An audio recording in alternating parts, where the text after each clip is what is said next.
Shalom semuanya. Kita baru saja meninggalkan tahun 2023 dan masuk tahun yang baru, tahun 2024. Ratapan 3 ayat 21 sampai dengan 26 berkata demikian.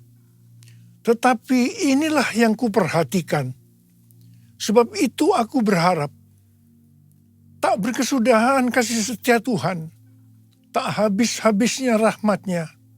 Selalu baru tiap pagi, besar kesetiaanmu. Tuhanlah bagianku, kata jiwaku. Oleh sebab itu aku berharap kepadanya. Tuhan itu baik bagi orang yang berharap kepadanya. Bagi jiwa yang mencari Dia. Baiklah menanti dengan diam pertolongan Tuhan. Judul perikop dari ayat yang kita baca adalah penghiburan dalam penderitaan. Setiap kita di tahun 2023 pasti mengalami dengan apa yang disebutkan sebagai penderitaan.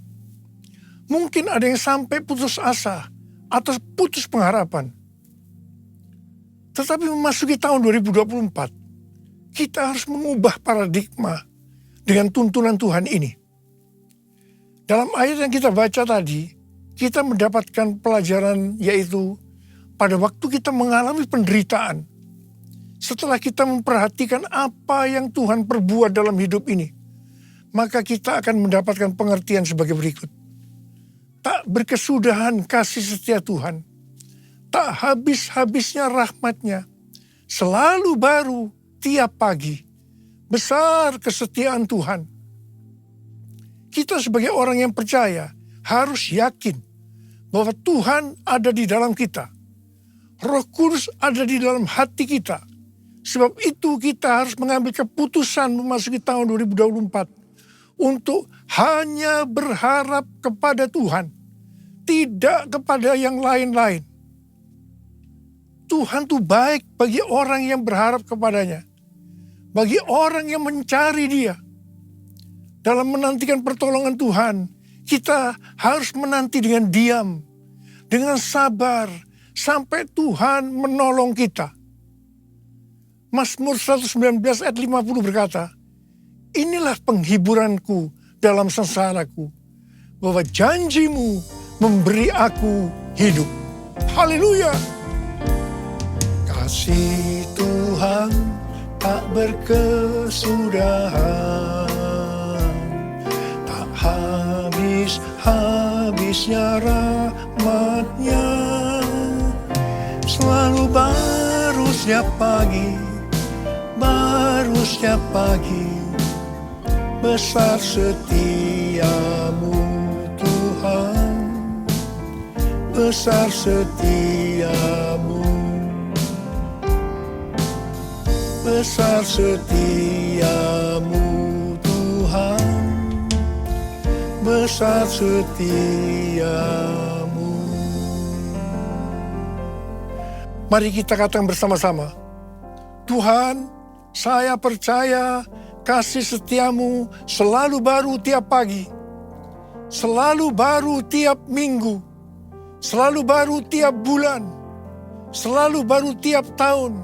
Karena itu saya percaya tahun 2024 akan lebih baik dibandingkan tahun 2023. Amin. Apa yang terjadi kalau kita berharap kepadanya? Yang pertama, sesuai dengan Yesaya 40 ayat 30 dan 31, maka orang yang berharap kepada Tuhan akan mendapatkan kekuatan baru yang akan melebihi kekuatan orang-orang muda. Mereka seumpama Raja Wali yang terbang dengan kekuatan sayapnya. Mereka berlari dan tidak menjadi lesu. Mereka berjalan dan tidak menjadi lelah. Haleluya! Orang yang berharap Tuhan dibaharui kuatnya, terbang naik dengan sayap Raja Wali. Berlari tiada penat, berjalan tiada lelah. Ajarku harap Kau Tuhan. Orang yang berharap Tuhan terbang naik dengan saya Raja Wali. Berlari tiada penat, berjalan tiada lelah, ajarku harapkan Tuhan. Yang kedua, hal yang terjadi kalau kita berharap kepadanya, sesuai dengan Mazmur 37 ayat 23 dan 24 yang berkata, Tuhan menetapkan langkah-langkah orang yang hidupnya berkenan kepadanya. Apabila ia jatuh, tidaklah sampai tergeletak, sebab Tuhan menopang tangannya. Orang yang hidupnya berkenan kepada Tuhan adalah orang yang berharap kepada Tuhan. Bagi orang yang seperti itu, Tuhan akan menetapkan langkah-langkahnya. Dan apabila ia jatuh, tidaklah sampai tergeletak, sebab Tuhan menopang tangannya. Perlu dicatat, sebagai orang-orang yang berkenan kepada Tuhan, kita bisa jatuh ke dalam berbagai macam kegagalan dan masalah. Tetapi Alkitab berkata, kita bisa jatuh, tetapi tidak sampai tergeletak. Sebab Tuhan menopang tangan kita. Katakan haleluya. Tuhan menetapkan langkah-langkah orang yang hidupnya berkenan kepadanya. Apabila ia jatuh, tak sampai tergeletak, sebab Tuhan menopang tangannya. Tangannya, tangannya, oh tangannya, tangannya, sebab Tuhan menopang tangannya. Apabila ia jatuh, tak sampai tergeletak, sebab Tuhan menopang tangannya. Sebab Tuhan menopang tangannya. Tanganku. Sebab Tuhan menopang tanganku. Sekali lagi. Sebab Tuhan menopang tanganku.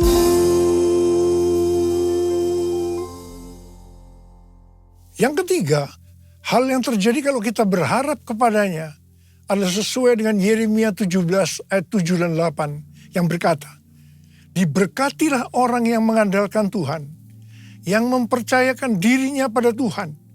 Ia akan seperti pohon yang ditanam di tepi air, yang merambatkan akar-akarnya ke tepi sungai dan tidak takut akan datangnya panas terik, yang daunnya tetap hijau, yang tidak khawatir dalam tahun kering, dan yang tidak berhenti menghasilkan buah. Haleluya. Yang keempat, hal yang terjadi kalau kita berharap kepadanya, sesuai dengan Mazmur 32 ayat 8 dan Mazmur 33 ayat 18, bahwa mata Tuhan tertuju kepada mereka yang takut akan Dia, kepada mereka yang berharap akan kasih setianya. Tuhan akan mengajar, menasehati, dan menunjukkan jalan yang harus kita tempuh. Tuntunan Tuhan ini akan kita mengerti hanya kalau mata kita tertuju kepada Dia. Dari tanggal 15 September sampai dengan 2 Oktober 2024, menurut kalender Ibrani, kita memasuki tahun 5784, yaitu tahun P Dalet. P Dalet artinya 84. P adalah angka 80, menggambarkan mulut. Dalet atau angka 4 digambarkan sebagai yang pertama pintu yang terbuka. Dan yang kedua, seorang dengan posisi membungkuk, menunduk yang melambangkan kerendahan hati. Memasuki tahun 2024, pintu dalam kehidupan yang selama ini tertutup sudah dibuka oleh Tuhan Yesus. Kalau Tuhan Yesus sudah membuka pintu itu, maka tidak ada seorang pun yang bisa menutupnya. Tetapi sebaliknya, kalau Tuhan Yesus yang menutup, maka tidak ada yang bisa membukanya. Memasuki pintu yang terbuka tadi, kita diingatkan beberapa hal. Yang pertama, itu tidak berarti kita berjalan di jalan tol, yang artinya jalan bebas hambatan. Yang kedua, kita harus banyak sembahyang. Dan yang ketiga, mulut harus dijaga. 1 Petrus 3 ayat 10 berkata, siapa yang mau mencintai hidup dan mau melihat hari-hari baik, ia harus menjaga lidahnya dari yang jahat dan bibirnya dari ucapan-ucapan yang menipu. Yakobus 3 ayat 2 berkata, sebab kita semua tersandung dalam banyak hal. Siapa tidak tersandung dalam perkataannya, ia adalah orang yang sempurna, yang dapat juga mengendalikan seluruh tubuhnya. Yakobus 3 ayat 9 dan 10 berkata, dengan lidah kita memuji Tuhan dan Bapa kita. Dengan lidah juga kita mengutuk manusia yang diciptakan menurut rupa Allah. Dari mulut yang sama keluar berkat dan kutuk. Hal ini, saudara-saudaraku, tidak boleh terjadi. Mari kita katakan bersama-sama. Mulutku penuh dengan pujian kepadamu, ya Yesus Tuhan. Sepanjang hari ku beri penghormatan kepadamu, ya Allahku. Kepadamu, ya Allahku. Kepadamu, ya Allahku.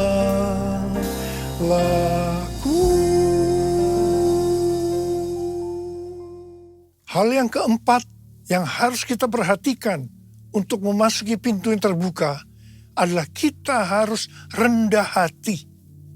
Ingat, Allah menentang orang congkak, tetapi mengasihani orang yang rendah hati.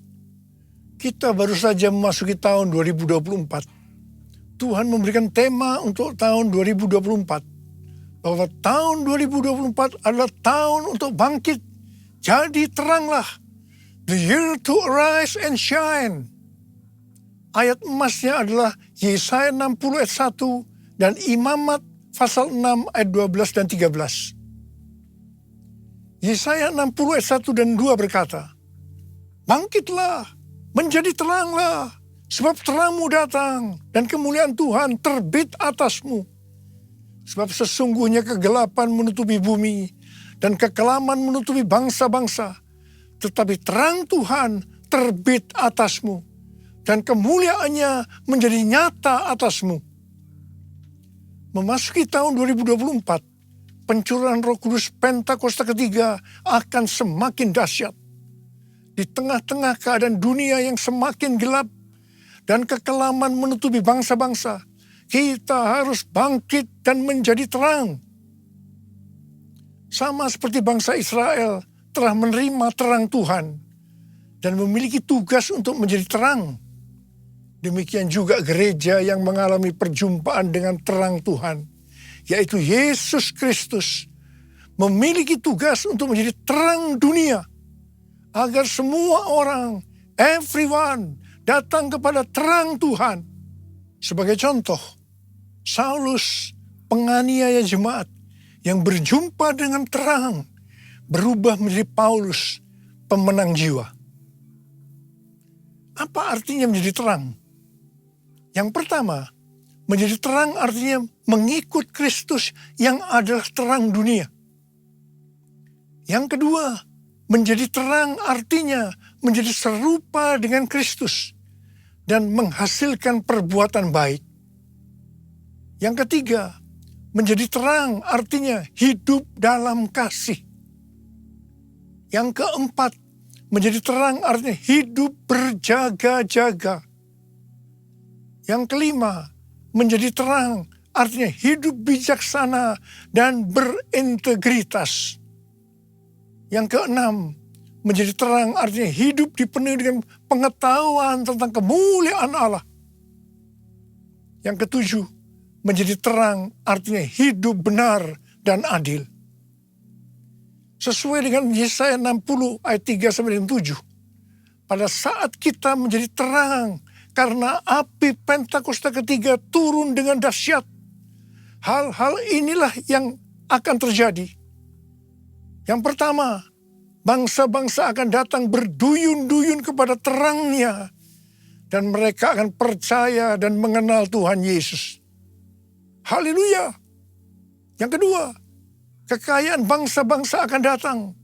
Dan ini akan digunakan untuk membiayai penyelesaian amanat agung. Untuk menjadi terang, kita harus menjadi seperti yang disebutkan dalam Imamat 6 ayat 13. Yaitu api di atas mezbah harus dijaga tetap menyala. Jangan sampai padam.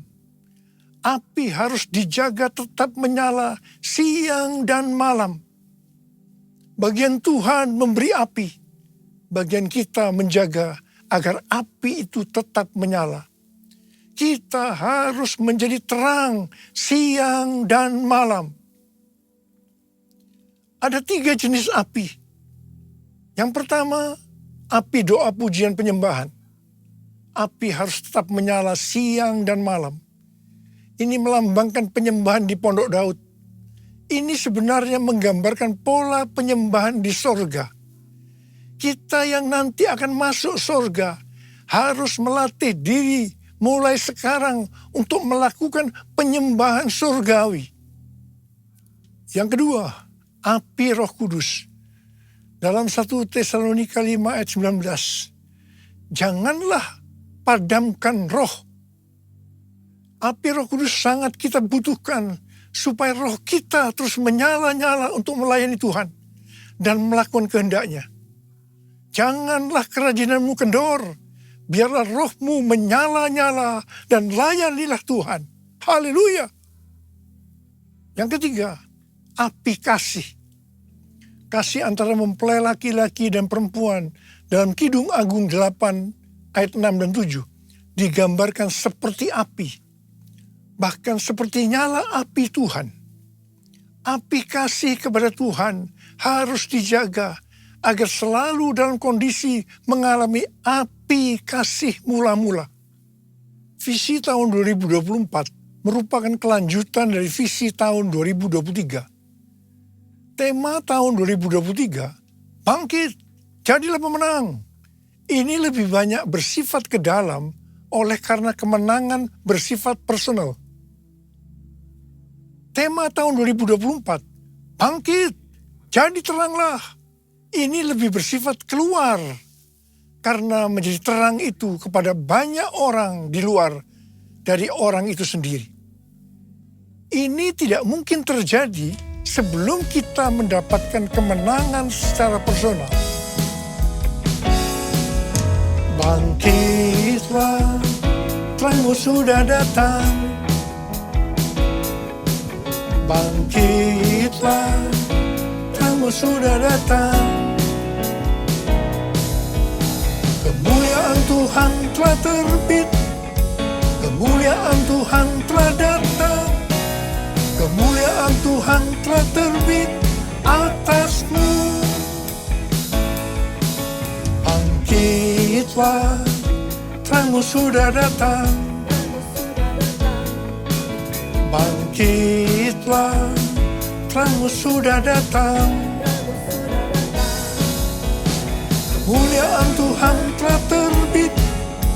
Kemuliaan Tuhan telah datang. Kemuliaan Tuhan telah terbit atasmu. Atasmu. Atasmu.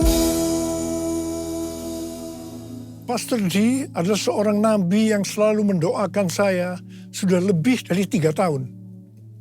Dia mendapatkan nubuatan pada waktu Rosh Hashanah, yaitu 15 September 2023. Dan ini berlaku untuk akhir tahun 2023 sampai tahun 2024. Yang pertama dikatakan, tahun ini adalah tahun tiba-tiba, suddenly. Yang kedua, baptisan api atau pemurnian gerejanya dan turunnya kemuliaan Tuhan akan datang secara tiba-tiba. Yang ketiga, penuaian jiwa akan datang secara cepat. Mereka berbondong-bondong masuk ke dalam kerajaan Allah. Mereka datang dari berbagai lapisan masyarakat, orang tua dan anak-anak muda dari berbagai macam latar belakang. Yang keempat, anak-anak muda menjadi sangat lapar dan penuh gairah untuk Tuhan. Mereka perlu dilatih untuk penyembahan, worship. Mereka akan melihat tanda dan mujizat yang dinyatakan di depan mata mereka. Yang kelima, ini adalah tahun pintu terbuka. Dan melalui pintu itu akan ditemukan tujuan atau destiny ilahi. Yang keenam, ini adalah tahun di mana dunia akan benar-benar mulai melihat dan memiliki pengetahuan tentang kemuliaan Tuhan yang akan melingkupi bumi seperti air menutupi dasar laut. Demikianlah kemuliaan Tuhan datang. Yang ketujuh, Pentakosta ketiga akan dinyatakan seperti belum pernah dilihat atau disaksikan sebelumnya. Karena itu akan terjadi di rumah-rumah melalui penyembahan, sehingga kesembuhan, mujizat-mujizat, dan pencurahan Roh Kudus yang akan menarik jutaan orang ke dalam kerajaan Allah terjadi.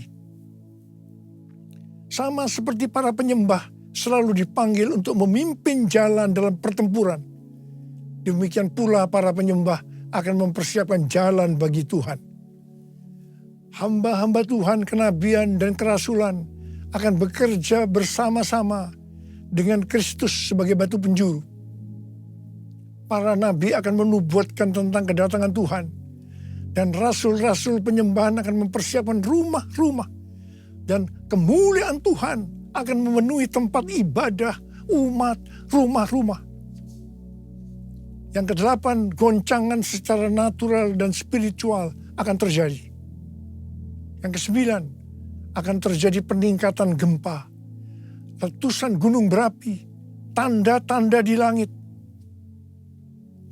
Yang kesepuluh, waspadai dan banyak berdoa untuk aktivitas air yang tidak biasa. Banjir, perubahan warna, ini tidak pernah terjadi sebelumnya, baik lokal maupun global. Kunci untuk menghadapi tahun tiba-tiba ini adalah ketaatan radikal terhadap suara Tuhan.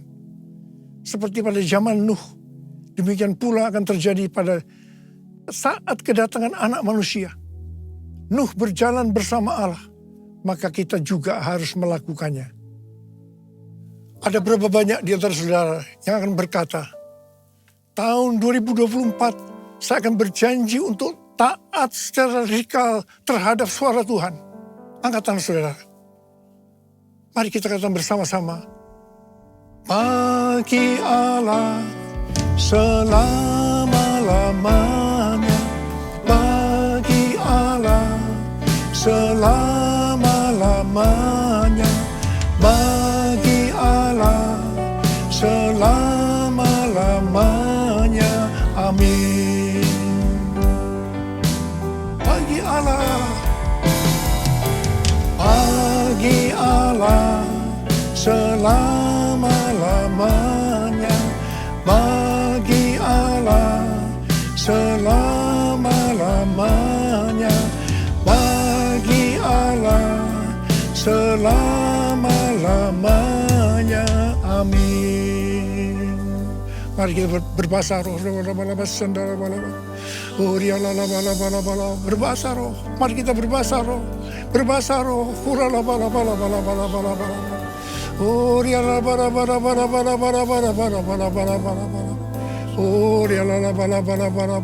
Tuhan, curahkan pengurapan-Mu buat kami semua Tuhan. memasuki tahun yang baru, tahun 2024. Curahkan pengurapan-Mu buat kami semua. Terima pengurapan Tuhan. Terima pengurapan Tuhan. Terima kasih. Terima kasih. Terima kasih. Dalam nama Yesus. Amin. Mari, saudara-saudara, kita akan masuk dalam perjamuan kudus. Kita akan mengingat ayat ini. Sebab setiap kali kamu makan roti ini dan minum cawan ini, kamu memberitakan kematian Tuhan sampai Ia datang. Perjamuan kudus adalah perjamuan Tuhan Yesus sendiri. Setiap kali kita masuk dalam perjamuan kudus, Tuhan selalu berbicara kepada kita, biarlah ini menjadi peringatan akan aku. Biarlah ini menjadi peringatan akan aku. Karena itu mari, arahkan hati kita, pikiran kita kepada kebaikan Tuhan. Mari kita tundukkan kepala. Bapa, siapakah kami sebelum kami mengenal Engkau? Kami semua orang berdosa. Upah dosa adalah maut, mati. Tapi Engkau yang tidak berdosa telah dijadikan dosa oleh karena kami, ya Tuhan. Engkau harus turun dari surga mulia. Mati ganti kami dengan penderitaan yang luar biasa. Sungguh kalau kami pikirkan betapa baiknya Engkau, ya Bapa. Ya Bapa, Engkau jadikan kami sebagai anak-anak-Mu.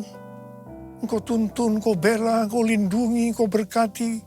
Engkau tegur, Engkau hajar kalau kami salah, ya Tuhan. Itu Engkau, ya Abah. Itu Engkau. Tuhan akan memberkati kita semua melalui perjamuan kudus. Tapi Tuhan mau kita makan dan minum dengan cara yang benar. Karena itu masing-masing introspeksi. Lihat keadaan dirimu masing-masing. Memasuki tahun yang baru. Kalau ada sesuatu yang Tuhan ingatkan, dosa yang Tuhan ingatkan, kita harus selesaikan. Langsung minta ampun. Langsung minta ampun. Supaya diberkati. Supaya diberkati sepanjang tahun 2024. Minta ampun. Ampuni kami Tuhan. Ampuni kami. Ampuni kami ya Tuhan. Bapak terima kasih. Terima kasih Abah. Layakkan kami untuk masuk dalam perjamuan kudus. Kami akan masuk dalam perjamuan kudus dengan hati yang penuh ucapan syukur. Dalam nama Yesus kami berdoa.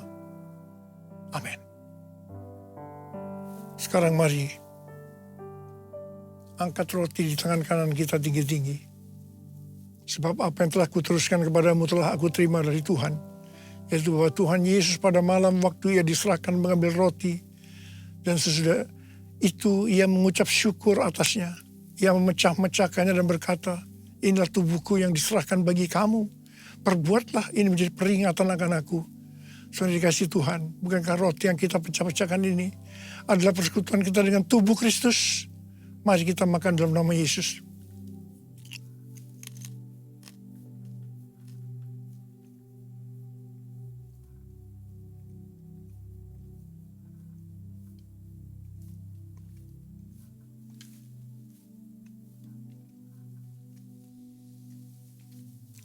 Sekarang angkat cawan di tangan kanan kita tinggi-tinggi. Demikian juga yang mengambil cawan sudah makan lalu berkata, cawan ini adalah perjanjian baru yang dimeteraikan oleh darahku. Perbuatlah ini. Setiap kali kamu meminumnya menjadi peringatan akan aku. Saudara dikasih Tuhan, bukankah cawan pengucapan syukur? Yang atasnya kita ucapkan syukur adalah persekutuan kita dengan darah Yesus. Mari kita minum dalam nama Yesus.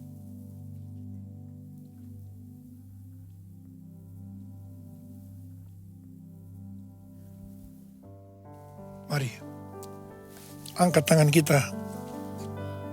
Ucapkan syukur dan terima kasih kepada Tuhan dengan suara, dengan diam. Tuhan, terima kasih ya Tuhan. Terima kasih ya Tuhan. Terima kasih.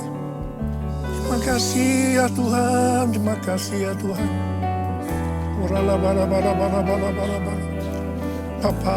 Bapa, terima kasih. Memasuki tahun 2024, tahun yang baru Tuhan. Engkau menyembuhkan yang sakit. Engkau menyembuhkan yang sakit, membebaskan yang terikat, menghibur yang susah, menguatkan yang lemah, memberikan pengharapan-pengharapan yang baru bagi yang datang dengan putus pengharapan. Terima kasih Tuhan. Sembuh dalam nama Yesus. Sembuh dalam nama Yesus. Sembuh dalam nama Yesus. Terima kasih. Terima kasih. Terima kasih Yesusku, terima kasih Yesusku. Puji syukur hanya bagi Tuhanku.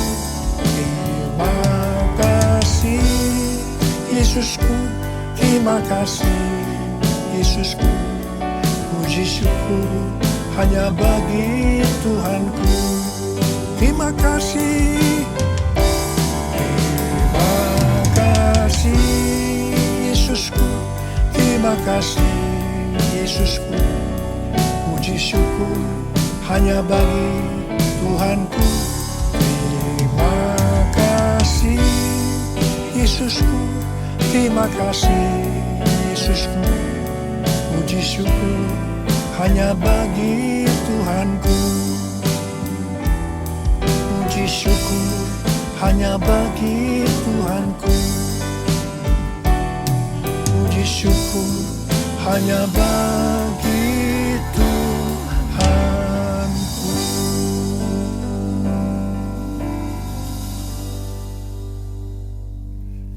Saudara-saudara yang dikasihi Tuhan, saya akan mengucapkan selamat tahun baru 2024. Tahun untuk bangkit jadi teranglah. The year to arise and shine. Tuhan Yesus memberkati saudara semua berlimpah, limpah, limpah. Amin. Mari angkat tangan kita semua. Terimalah berkat Tuhan. Kasih karunia yang berlimpah-limpah dari Allah Bapa dalam anak yang tunggal Yesus Kristus. Persekutuan yang manis dengan Roh Kudus menyertai kita semua mulai hari ini. Sampai Tuhan Yesus datang menjemput kita di awan-awan dan bahkan sampai selama-lamanya. Yang percaya bersama-sama katakan, Amin.